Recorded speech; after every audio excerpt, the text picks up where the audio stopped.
Supreme court ने अभी एक जजमेंट देते हुए एक वाक्य को कोट किया है। वो वाक्य है weakest out of the weak, यानी कि कमजोर में जो सबसे कमजोर है।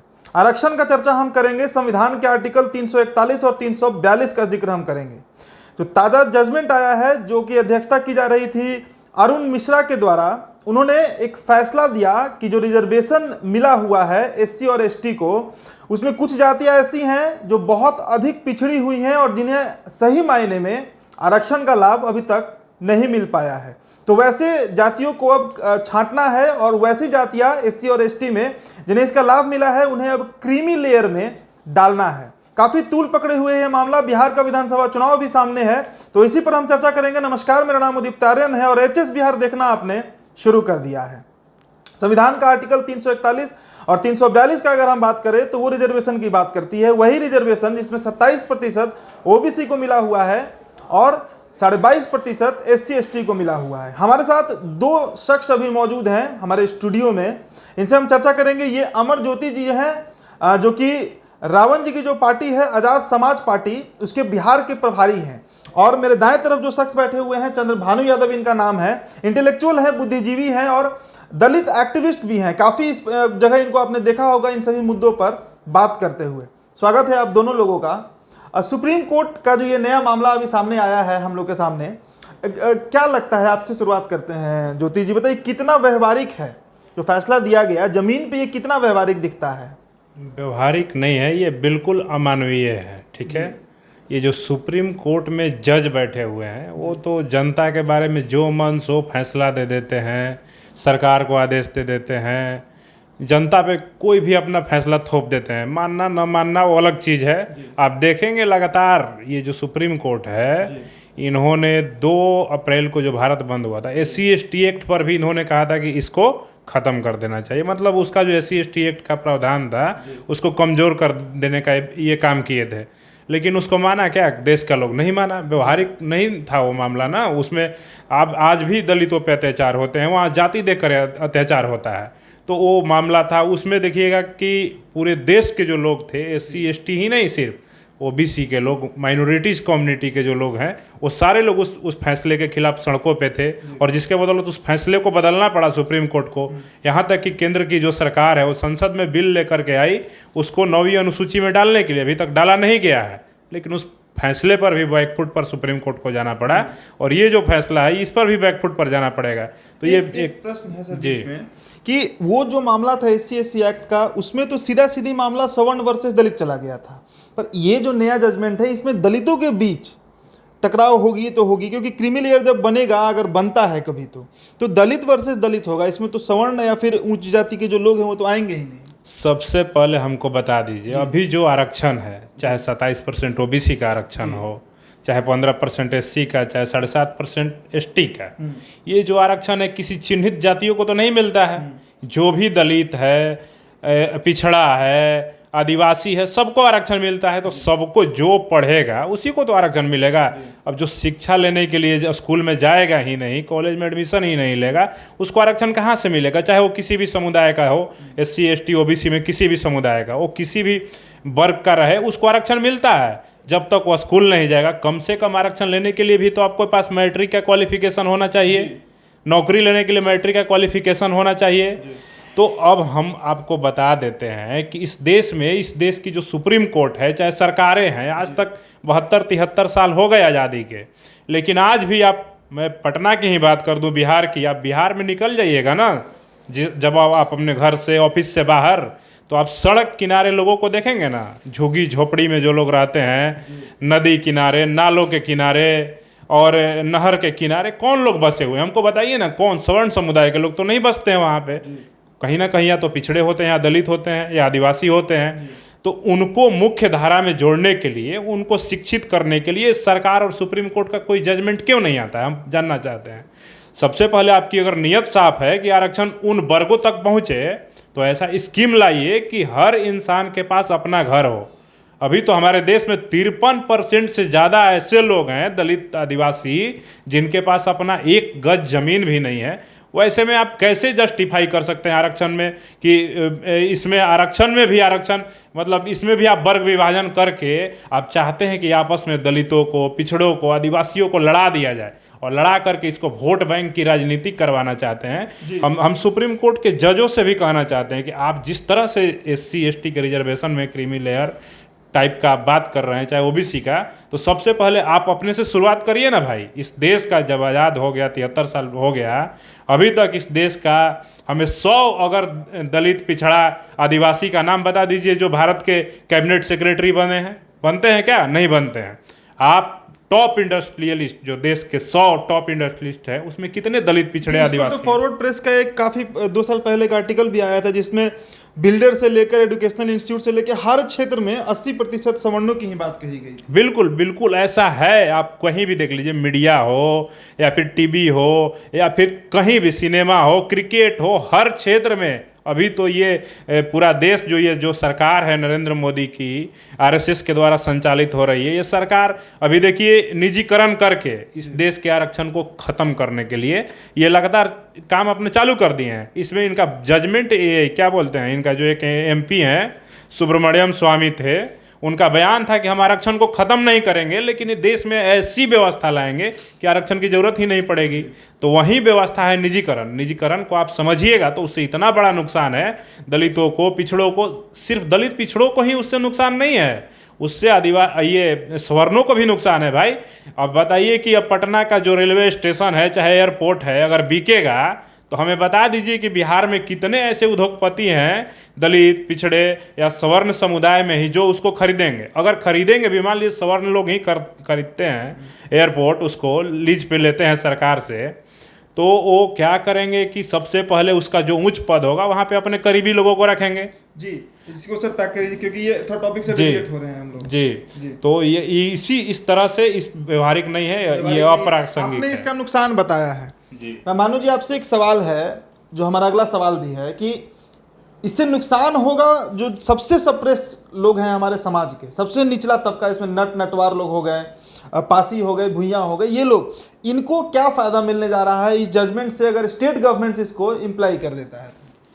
कोई फ़ायदा नहीं मिलने जा रहा है, बिल्कुल कोई फ़ायदा नहीं मिलने जा रहा है। पहले आप सुप्रीम कोर्ट को समझिए। सुप्रीम कोर्ट जो कॉलेजियम सिस्टम के वजह से चंद परिवारों की जो है एक निजी मिल्कियत हो गई है, दादा, परदादा, बेटा, बाप सब जो है सुप्रीम कोर्ट में जज बन जाते हैं, वो वस्तुतः एक सरकार का, BJP का या RSS के टूल्स की तरह काम कर रहा है। ठीक है, उसको वो जो है ना, जो सरकार जिनको फैसला देती है उसको पढ़ देता है। सुप्रीम कोर्ट को ये भी पता नहीं है कि आरक्षण एक नीतिगत मामला है, इसमें हमको हस्तक्षेप करने का कोई राइट नहीं है, सही ना। ये उन्होंने ये असंवैधानिक फैसला दिया है, गैर कानूनी फैसला दिया है। रही बात दलित में भी ज़्यादा दलित लोग, या मान लीजिए दलित में अगर 22 जातियाँ हैं, तो ये तो निश्चित है कि एक जाति जो है उसमें भी जो है सबसे कम दलित होगी और एक जो है सबसे ज़्यादा दलित होगी। ठीक है, कहीं ना कहीं अब आप जो कहते हैं ब्राह्मणवाद, उसमें भी होगा सर कहीं ना कहीं। नहीं, ब्राह्मणवाद नहीं होगा, लेकिन सिंपल सी बात है, फीलिंग ऑफ सुप्रीमेसी, अगर हम यहाँ 22 लोग हैं तो निश्चित तौर पर एक आदमी जो है सबसे ऊँचा, अगर 22 बौने भी लोग हैं तो उसमें भी एक बौना जो है उन 22 में सबसे ऊँचा होगा और एक बौना सबसे नीचा होगा। ठीक है, तो ये जो है बेसिकली जो है ये अंग्रेज़ों का, या उसके पहले मनुस्मृति में फूट डालो एंड राज करो वाली जो गेम है, उसी को जो है ये इस फैसले के माध्यम से सरकार जो है इम्प्लीमेंट करना चाह रही है। लेकिन आप इसको जानिए, शेड्यूल ट्राइब को, आदिवासियों को 7.5% आरक्षण मिला हुआ है। कब से? जब से देश आज़ाद हुआ है, उससे पहले से भी मिला हुआ है। ठीक है, लेकिन आप क्लास 1 ऑफिसर में जाके देखिएगा तो अभी भी जो है आदिवासियों की संख्या 4% है। तो 7.5% आरक्षण जो है आज से 70 साल 80 साल पहले से मिला हुआ है, लेकिन अभी भी वो 4% क्यों है? क्योंकि उनकी सीटें नहीं भर पाती हैं। ठीक है, उनकी नहीं भर पाती हैं। हाँ, विभिन्न षड्यंत्र करके उनके सीटों को नहीं भरने दिया जाता है, या उनमें सूटेबल व्यक्ति नहीं मिलते हैं। कौन सा षड्यंत्र सर? षड्यंत्र ये है कि अब जो है 7%, 7.5 में जो है 4% भरा गया, 3.5% खाली रह गया, उसको जो है जनरल कैटेगरी के लोग को जो है 1 साल के बाद जो है ट्रांसफ़र कर दिया जाता है। ये षड्यंत्र हो सकता है शेड्यूल कास्ट। आखिरकार सर, जब प्राइमरी एजुकेशन जो नर्सरी से होता है, 10th 12th ग्रेजुएशन, जो एक पूरा प्रक्रिया है हमारा एजुकेशन सिस्टम का, उसके तहत से वो समाज नहीं गुजर पा रहा होगा तभी ना? नहीं, आप देखिएगा विश्वविद्यालयों में, है ना, वहाँ पर जो है दलितों और ओबीसी की संख्या जो है 1-2% है, जबकि इनकी आबादी जो है देश में 90% है।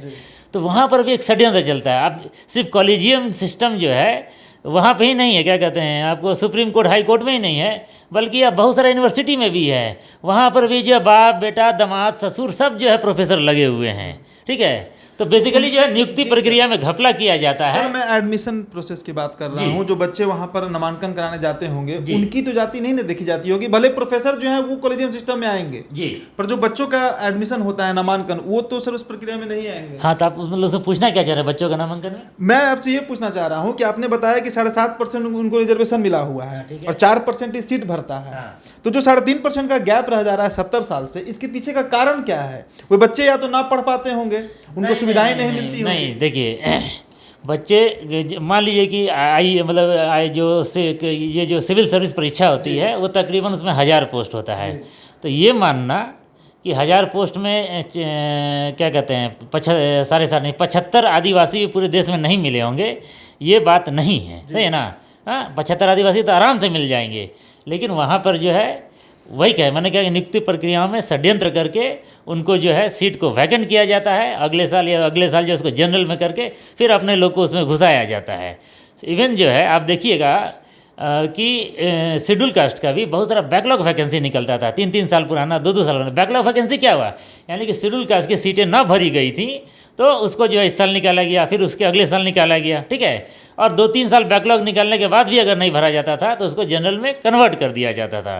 यानी कि शेड्यूल कास्ट का जो 15% आरक्षण है वो भी नहीं भर पा रहा है। तो जब आरक्षण पूरा कोटा भर ही नहीं रहा तो उसमें वर्गीकरण करने का जो है कोई तुक ही नहीं है। ये एकदम वर्गीकरण अगर होता है तो वर्गीकरण का आधार क्या रखा जाएगा? वर्गीकरण का आधार भी बड़ा उटपटांग है। मान लीजिए कि आप कहते हैं कि हम जो है शेड्यूल कास्ट में जो है धानुक को और इसको क्या कहते हैं मुसहर को और डोम को जो है हम इतना प्रतिशत जो है 15% में इतना % रिजर्व कर देंगे। तो आरक्षण तो प्रतिनिधित्व है, उस जनसंख्या के हिसाब से जो प्रतिनिधित्व दिया गया है। तो आप कैसे निर्धारित करेंगे कि ये 2-3 जातियां हैं इनको इतना % दिया जाए? क्योंकि देखिए शेड्यूल कास्ट की आबादी थी 15% देश में, उनको 15% आरक्षण दिया गया, ठीक है ना। हाँ, उनको प्रतिनिधित्व दिया, आरक्षण भी सही शब्द नहीं है, प्रतिनिधित्व दिया गया। अब जो है मान लीजिए कि इसमें 3 जाति को आप मानते हैं कि ये लोग जो हैं कम विकसित हैं, तो इनके लिए आप जो है निर्धारित करेंगे, ठीक है, कि इनका जो हक जो है वो क्या कहते हैं शेड्यूल कास्ट में ही जो है ज़्यादा मजबूत जातियाँ ना खा लें। तो आप कैसे करेंगे? जातिगत जनगणना जो है आपको जो है पिछले सेंसस में हुई थी 2011 के सेंसस में, उसका तो आप जो है रिपोर्ट नहीं जारी किए हैं। इस सेंसस में आप जातिगत जनगणना नहीं कर रहे हैं, तो कैसे 2%, 3%, 2.5% जैसे भी देना हो कैसे दे पाएंगे? इसका तो कोई आधार ही नहीं है। मतलब ऐसा मूर्खतापूर्ण, ऐसा बेतुका फैसला तो हो ही नहीं सकता है, और ये हुआ है। चलिए ठीक है, तो इसका वर्गीकरण मतलब संभव नहीं है। बात भी सही है कि आखिरकार वर्गीकरण किस बुनियाद पर किया जाएगा दलित समाज का? एक और प्रश्न है हमारा सर, प्रश्न है कि क्या जो दलित समाज है जो इस चीज़ से अवेयर है कि उनको रिजर्वेशन मिला हुआ है, वो समाज इसको कितना एक्सेप्ट करेगा? उस समाज की तो मैं बात ही नहीं करूँगा, जिससे बहुत लोग ऐसे भी हैं उस समाज में जिनको नहीं पता है कि उन्हें आरक्षण मिला हुआ है, पर ऐसे लोग हैं जिन्हें पता है कि आरक्षण मिला है, वो कितना इसको एक्सेप्ट कर पाएंगे? देखिए, मैं भी दलित हूँ, मैं तो एक्सेप्ट नहीं करता हूँ, और मेरे जैसे हजारों लाखों जो युवा हैं इस देश के दलित समाज के, मुझे नहीं लगता है कि वो इस वर्गीकरण को एक्सेप्ट करेंगे और जो ये सुप्रीम कोर्ट का फैसला है इसको एक्सेप्ट करेंगे। क्योंकि आप देख लीजिए कि अभी तक इस देश में जिस तरह से वर्गीकरण की बात कही जा रही है, हम मानते हैं आप इस देश की सरकार ने या सुप्रीम कोर्ट ने कोई ऐसा फैसला दिया कि जिससे काउंट हो जाए कि कितने चमार IAS बने, कितने दुसाद IPS बने, कितने डॉक्टर, कितने इंजीनियर बने? अभी तक ये काउंटिंग नहीं हो पाई है।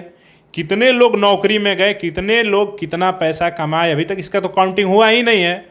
तो कैसे ये समाज मान लेगा भाई? अचानक से आप डिवीज़न करना चाहते हैं, इसमें जातियों को बांट करके आरक्षण किसी को ज़्यादा किसी को कम करना चाहते हैं, ऐसे नहीं चलेगा। इसी पर मैं एक महत्वपूर्ण पॉइंट बोलना चाहूँगा। जी। सपोज मान लीजिए कि आप अमर ज्योति की कथानुसार जो है ये गिनती भी गिन ली जाए कि कितने चमार जो हैं वो चमार जाति के लोग जो हैं वो IAS बने, ठीक है। तो मान लीजिए गिनती में आती है कि टोटल दलित आरक्षण में 90% जो है चमार जो है जाति के लोग जो हैं IAS बन गए। लेकिन तब ये कैसे पता चलेगा कि वो दूसरा का हक कर रहे हैं, क्योंकि जातिगत जनगणना तो है नहीं। हो सकता है कि चमार जाति की आबादी ही 90% हो, तो अगर उनका 90% IAS बन रहे हैं तो वो एक सही है, वो किसी का जो है वो हकमारी नहीं कर रहे हैं।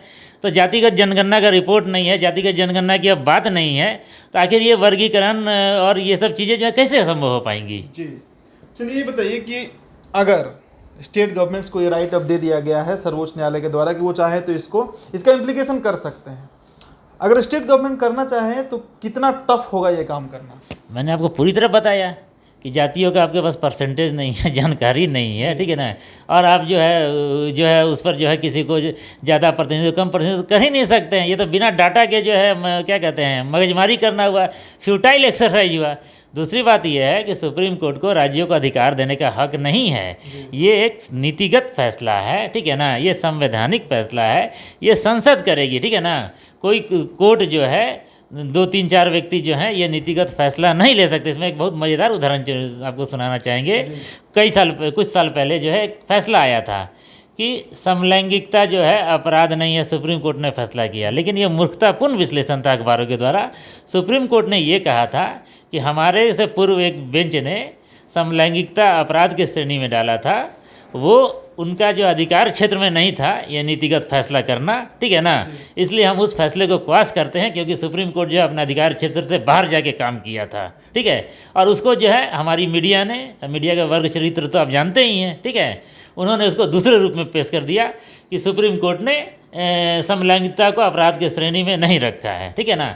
जबकि मेन बात ये थी कि उस बेंच ने ये माना था कि हमारे से पहले वाली सुप्रीम कोर्ट ने एक आपराधिक काम किया था, गैर कानूनी काम किया था, गैर संवैधानिक काम किया था, और उसने अपने किए गए कुकृत्य को सुधारा था।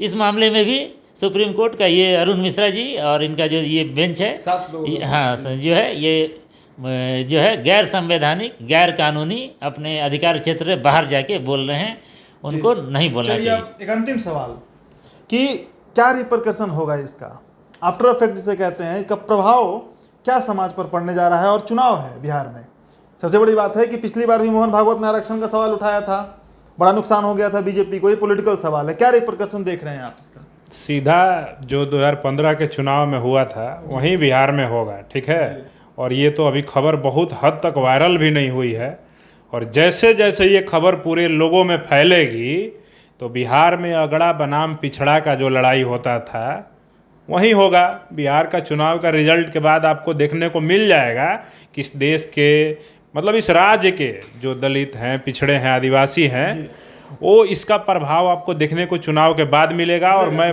बता रहा हूँ कि इसको कोई एक्सेप्ट नहीं करेगा। जिस दिन इसको लागू करने की बात आएगी, हर प्रदेश में इसके खिलाफ, ऐसे फैसले के खिलाफ प्रोटेस्ट होगा और लाखों लोग सड़कों पे होंगे। जेल जाने से भी कोई लोग डरता नहीं है।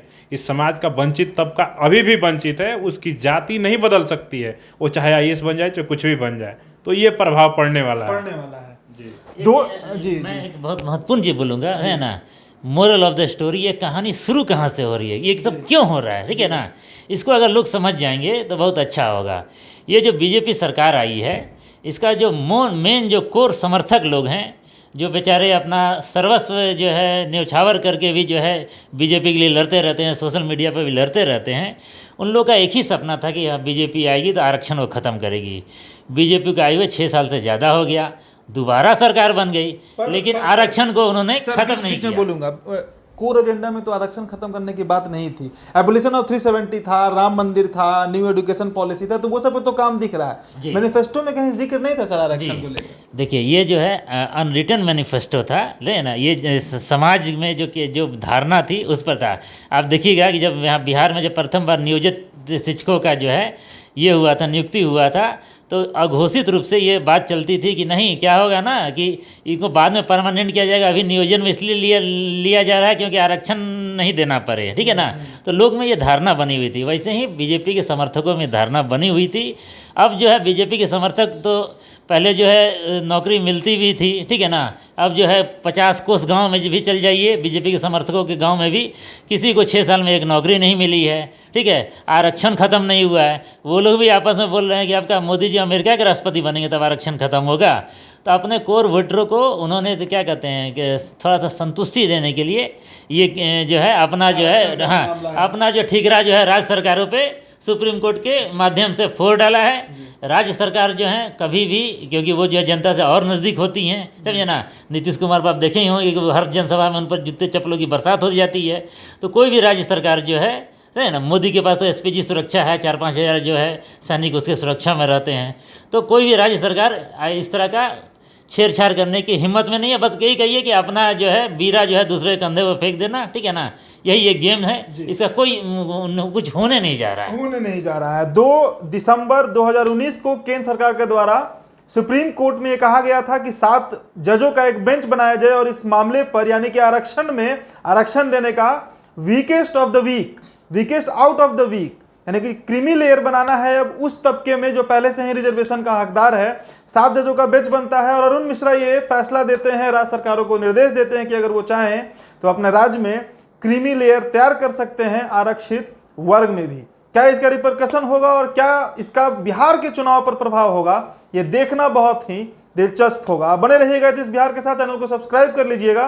वीडियो अगर आप फेसबुक पर देख रहे हैं तो हमारे पेज को लाइक और फॉलो करिएगा। धन्यवाद।